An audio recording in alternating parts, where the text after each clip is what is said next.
amateka kuko niyo akongeza uyu mucyo w'ubugorozi bwa 18. Ntabwo rero umuntu yasobanukirwa n'umucyo w'ibyeshe 18 atarigeze asobanukirwa n'ibiba muri iki gihe. Mureke tugaruke ahangaha kuri ikarita yacu turebe aho ukuntu biri kugenda, turebe neza ahantu biriya bintu biri kugana.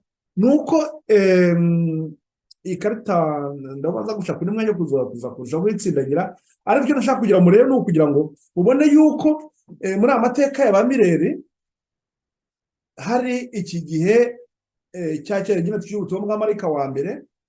Noneho ni ukuvuga ngo ahangaha kuva mu mwaka w'1798 kugera muri mwaka w'1842 muri ukwezi kwa gatandatu kuri precisement mu buryo ni ukuvuga ngo iki ni cyo gihe ubutumwa bwa marayika wa mbere bwagombye kuba burangije inshingano yabwo. Ni iki turi kubona ahangaha muri ubu gihe? Ni uko kuri iyi ntambwe, muri izi ntambwe turabona yuko ubutumwa bwa marayika wa mbere, ni ukuvuga ngo muri iki gihe bwahawe, hari igihe ubutumwa bwagombaga gutangwa. Ni ukuvuga ngo ba bantu bari kubana mu isi hari abo Imana yari yateguye. Amagambo twarayasore twarayabonyeho y'ukuntu Imana yahagurukije Mireri, amagambo muzareba kiriya kigwa ndetse nako mu birahari mu ntambara ikomeye kuri igice cya 18, igice cya 19, mubisomye neza muzabona ko ukuntu Imana yahagurukije Mireri. Ariko nanone ahandi nanone bigaragara bifite nuko Imana mu nzandiko z'ibanze muri paje ya 229 ku isubi yaho ya kabiri n'abakuvuga ko ngo Dieu a envoyé son ange pour agir sur le cœur d'infirmiers qui ne croyaient pas à la Bible et l'amena à étudier les prophéties. Les anges de Dieu visitèrent maintes fois cet élu pour guider son esprit et ouvrir à sa compréhension les prophéties qui avaient été obscures pour le peuple de Dieu. Niyamwibuka neza iyo twabonye mu nzozi za Mireri, twabonye ukuntu yashoboye gufungura akabona iriya shende y'ubuhanuzi, akabona n'uruhererekane rw'ubuhanuzi bwa mu myaka y'2300, ariyo byatumaga ashobora gusobanukirwa n'igihe uriya mwaka w'1844, ndetse akabayerekana n'amatariki yose.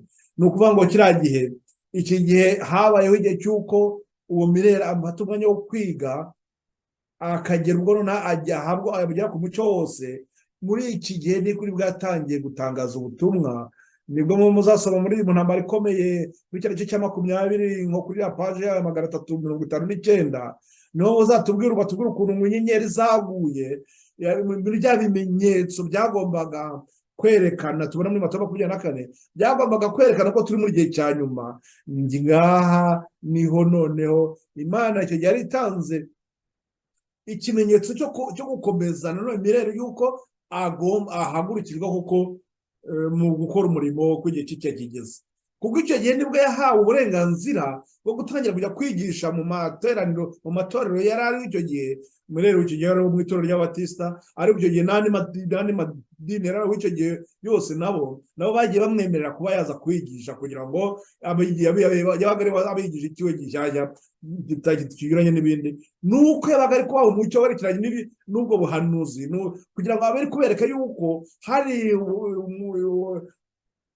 amateka ko mbese ubutumwa, ni ukuvuga ngo ubutumwa bwiza yari kubushyira mu mucyo wabwo urebana n'ubuhanuzi, ukuntu dushobora gusobanukirwa n'ubutumwa bwiza bugenda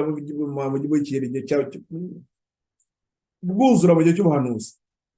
Icyo gihe amaze gutangira umurimo we, niho noneho twabonye yuko nanone Imana nayo yiyerekanye bwayo, ikabyerekana inyuze ku mukozi wayo nanone Josiyarici. Uyu Josiyarici yari warasobanukiwe n'ubutumwa, wari waremeye, wari warayobotse nawe inyigisho za Mireri, ubutumwa bwa Mireri bwa marayika wa mbere, bituma noneho nabwo akurikiza amahame mireri yababwiye yakoreshaga nawe yabyiga none abikoresheje akoresheje iriya hame tuvuga ko umunsi uhwanye n'umwaka, iri hame kandi rikaba ari ihame tubona muri Ezekiyeli igice cya kane umurongo wa gatandatu, ndetse no mu kubara igice cya 14 mirongo 34 naho niho bihari. Ahangaha abibaze akoresheje yize ibyahishuwe igice cya kera umurongo wa 15, yaje kuhita abona neza ku itariki ya 11 z'ukwa munani mu mwaka w'1440 yuko ingoma y'Abaotoma y'ubwami y'Abaotoma izahanguka.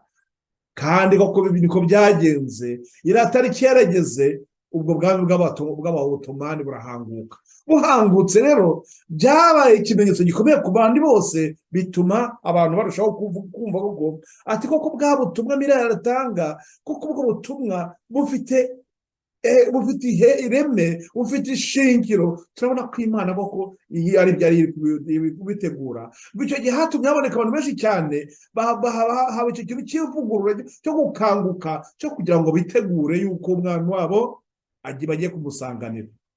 Ubwo muzasoma mu ntambara ikomeye igice cyayo cya 20, muzabonamo ubundi butumwa, muzahita musobanukirwa neza byimbitse. Noneho nugera kuri iyi ku mwaka w'1842 niho uwitwa Charles Fitch yakoze ikarita yashyiraho ubuhanuzi bwa Daniyeli n'ibyahishuwe. Iyo karita yakozwe mu kwezi kwa gatanu mu mwaka w'1842. bari gutegura amateraniro nyine akomeye, babaga bashaka kugira ngo bazigishe abantu muri kuri kwezi kwa gatandatu, basobanurire ibyo buhanuzi, kuko bari bamaze kurushaho kubona umucyo cyane rwose, ubuhanuzi bari kurushaho kubwumva, bavuga tugiye kubasobanurira ibyo buhanuzi tube kubahanuza. Iki gihe ngo byabaye iyi karita bimaze kuyibaha, yari twita ikarita y'1843. Iyi karita barayanze. Iyi karita yanzwe bituma abo bantu banze umucyo w'ubuhanuzi bwa Daniyeli n'ibyahishuwe. Nta wundi mucyo wundi barafite kuzabona wundi. Abo ngabo ni ukuvuga ngo ntabwo bari bafite kuba bakwinjira mu mucyo wa marayika wa kabiri. Abo byabarangira icyo gihe. Niho muzasoma aya magambo nanone tubona mu gice cya 21, niho hano hasi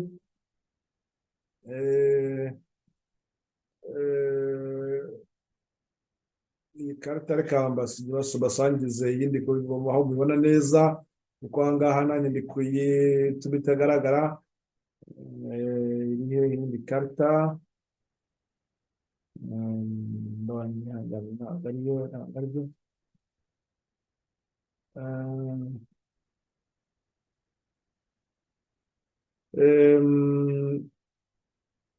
mareke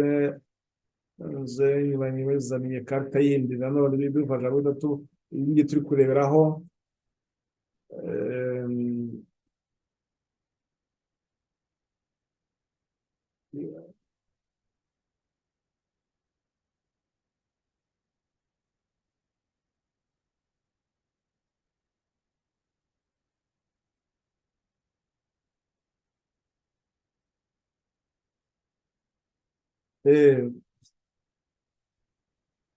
Reka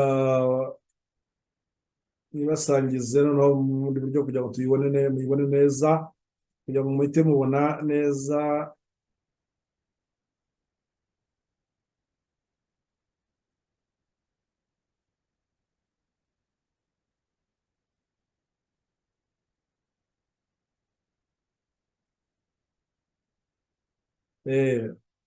Ni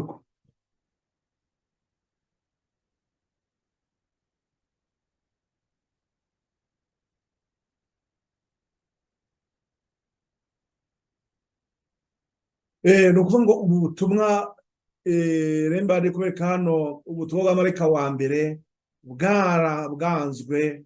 Ni ukuvuga ngo niho tubona enaveri dusoma rojete muri cya gice cya 20 mu ntambara ikomeye igice cya 21, nayo magambo ushobora kuyabona.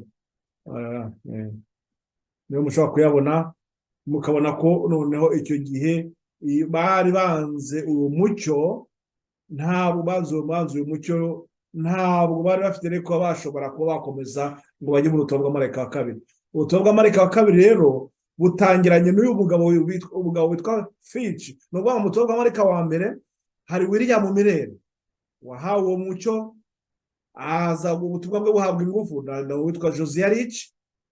Noneho ubwo bari barangije inshingano yabo, ariko noneho ahangaha noneho ku butumwa bw'amarayika wa kabiri uyu Charles Fitch wari umupasitori w'itorero rya Presbyterienne, nawe wari waremeye umucyo w'ubutumwa bw'amarayika wa mbere.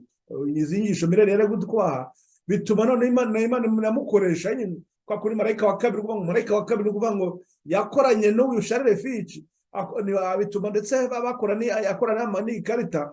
Noneho aje noneho agiye gutanga uyu mucyo. Ni ukuvuga ngo icyo gihe kuri iyi tariki muri mu kwezi kwa gatandatu mu mwaka w'igihumbi magana mirongo ine na kabiri niho Charles Fitch nibwo bari bangiye Miller yakongera kwigisha. Niho yabatayibwiye ati noneho aba bantu bo ndabona ibyabo banze umucyo, atangira kuri kuri marayika wa kabiri avuga ibya Babuloni, avuga ibya Babuloni. Ariko noneho ku itariki ya 19 z'ukwa kane niho ubutumwa bwatangiye gutangwa, kuko iki gihe cyari igihe bari bageze bari bazi ko ubwo mwaka bawinjiye mu mwaka w'igihumbi magana mirongo ine na gatatu, bibwira bati yenda wa mwami wacu yagumye kuba iki gihe.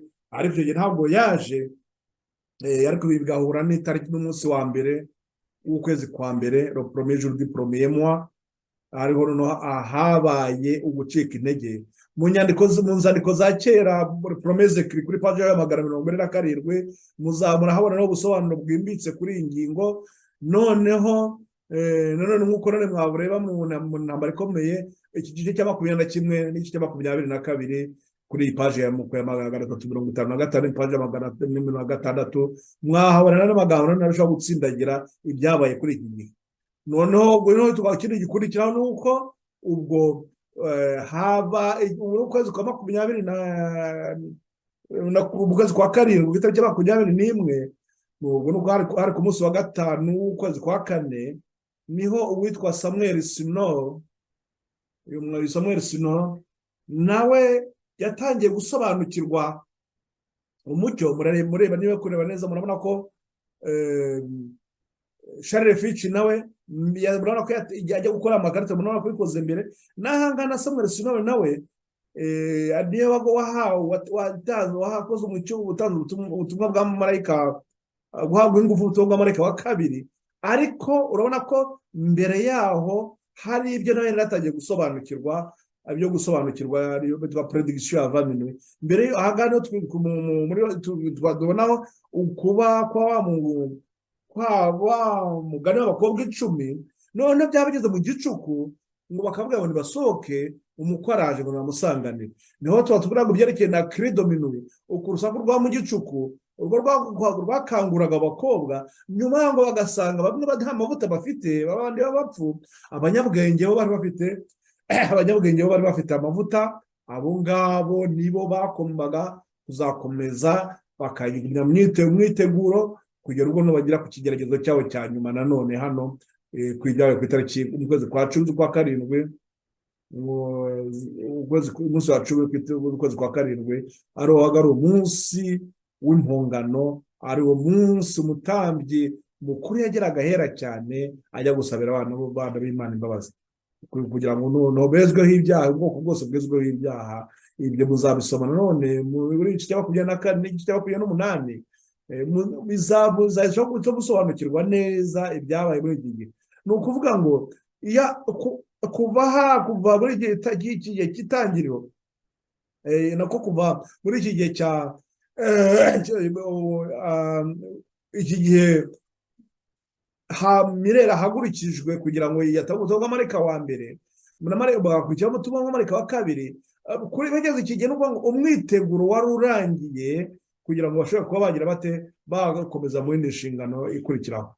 Niho nanone tubona yuko ngarutse kuri ya taburo yindi twahita tubona yuko aha hantu byari ngombwa yuko bagira basobanukirwa nyine yuko uyu murimo wabo wari urangiye, amateka yabo yarangiye, umwiteguro wabo wari urangiye. Ni ukuvuga ngo abari barangije umwiteguro nibo bagomba kwinjira muri ubu butumwa bwa marayika wa gatatu, kandi ubutumwa bwa marayika wa gatatu nabwo ahubwo gukurikirana none aya mahame yo kugira ngo guhabwa imbaraga. Amatorero ni ukuvuga ngo kuri igihe cy'itorero rya Sarudi n'itorero rya Filadelifiya, amateka yaranze aya matorero nk'uko tubisoma mu byanditswe. Aya matorero ibyabaga amateka yayo ni ayabaga arebana n'uyu mwiteguro ukenewe, habayemo kura gusohora, kura mugani w'abakobwa 10, icyari umugani noneho kikahita kikabuka buruzuye nk'igice, mbese bikavuye kuba ikimenyetso tugomba kwigiraho. Uburyo biriya bintu byabaye bikaba bigiye kuzadufasha natwe kugira ngo dushobore gusobanukirwa n'ukuntu uriya mugari noneho uzuzura. Ubwo uzuzura ryari? Ni ukuvuga ngo bizuzura mu buryo nyabwo muri iki gihe cyo muri ubu butumwa bwa marayika wa gatatu. Ni ukuvuga ngo muri iki gihe cyo guha ingufu ubutumwa marayika wa gatatu, muri icyo gihe nzaba turi kuzuza noneho uriya mugani uzaba noneho w'abakobwa 10 uzaba ugiye gusohora mu buryo nyabwo bwuzuye. Ubwo ntabwo kizaba ari ikimenyetso, uzaba ari kuba nyabwo bwuzuye. Hariho hano bagomba kugusanga, azasanga ngo muri abo ngabo bari mu kuri hari bamwe bazaba batarezejwe bikwiriye, ahubwo bazaba nabo hari ibyo birengagije. Ni ukuvuga ngo gukura kwabo ntabwo kuzaba guhamye, ntabwo bazaba barashikamye uko bikwiriye. Ngibyo ibene data, impamvu iyi karita nk'uko mugenda mubibona hamwe, ni ibyo nyine kugira ngo ibafashe. Iyo uyifite gutya uhita ubona yuko ibi byahishuwe ko ubutumwa bwa Daniyeli, ubuhanuzi bw'imyaka 2300 burangirana n'umwaka w'1844 ku itariki 22 z'ukwa cumi umwaka w'1844 habaye irishugurura rya kabiri. Noneho bakamenya ko abo ngabo bazaba bavuyemo aha ari rya tsinda ritoya rizagenda ryarimo abantu bake cyane, tuvuga ko ari 50. Abo ngabo bakaba bongeye gusobanukirwa n'ubuturo bwera, bagasobanukirwa n'uburyo by'urubanza, bagasobanukirwa n'iby'isabato. Bivuye muri ubu mucyo wa hano dufite hano, ariho dufite ubuhanuzi bw'ibyahishuwe 14. Nguko rero bene data uburyo tugomba kurushaho gushaka gusobanukirwa n'iby'iyi karita. Ni ukuvuga ngo niba tudasobanukiwe n'uyu mucyo, amagambo twarayasomye ntabwo nayasubiramo ukundi, ari usomye mu migani ya Kristo, les paraboles de Jésus kuri page 104, les paraboles de Jésus la page 104, no batubwira yuko ngo batubwira iby'umucyo wa kera n'umucyo mushya. Bavuga ngo umucyo mushya ntabwo ushobora kuba hatabanje kuba uwo mucyo wa mbere, kandi uwo mucyo wa mbere nanone ntabwo nanone wamurika cyane, kuko umurikirwa cyane n'uwo mucyo utanzwe wa kabiri. Ariko hari ikintu ushaka mba natsindagiraho, tubona mu butumwa bwatoranijwe umuzingo wa kabiri, batubwira yuko ubu butumwa urabona ko bwose bugiye bufite igihe cyabwo bwagenewe itariki. Urabona ko rwose itariki yabaga ihari, Imana yose yabishyize kuri gahunda, ku buryo noneho buriya butumwa bwa marayika wa gatatu nabwo bugomba kuba bufite igihe cyabwo, buzahererwa ingufu. Ntabwo ari ibintu dushobora guhimba. Ni ukuvuga ngo ntabwo urusaku rwa mu gicuku, iryo jwi rirenga, rifite igihe cyaryo no ryagenewe. Ntabwo twashaka guhimba rero tuvuge ngo turabyishyiraho twishakiye. Reka dusome kuri irya myanya cyo turangirizaho, kuko ntabwo twaba tugiye kurushaho kujya kure. Gusa icyo nshaka nagira ngo bose banye batere ishyaka ishusho ryo kugira ngo musobanukirwe n'umucyo w'aba batubanjirije bahawe ubutumwa bw'amarayika batatu, mwumve kuko bari bafite inshingano ikomeye. Ariko murebe n'ukuri batubwira ko ngo la proclamation du premier, du second, du troisième message angélique a été située chronologiquement par la parole inspirée. Gutangaza ubutumwa bw'amarayika wa mbere n'amarayika wa kabiri n'amarayika wa gatatu bwahawe umwanya wabwo mu buryo bugomba gukurikirana. Pas un clou, pas une épingle ne doivent être déplacés. Nta gasumari cyangwa se akantu gato ka pegel gatoya kagombye gusunika gatoya. Ni ukuvuga ngo ntabwo ibi nasunika ngo yenda ukugwa kw'inyenyeri kwari kwitezwe uko Imana yari yarabishyize kuri gahunda yayo kuri tariki ya 13, ngo yenda ngo byari bifite kuba byakwiye ku itariki ya 10, ngo yenda byakwiye gatoya. Buri poto yose ifite umwanya wayo, ntabwo ugomba kwinyeganyeza na gatoya. Niba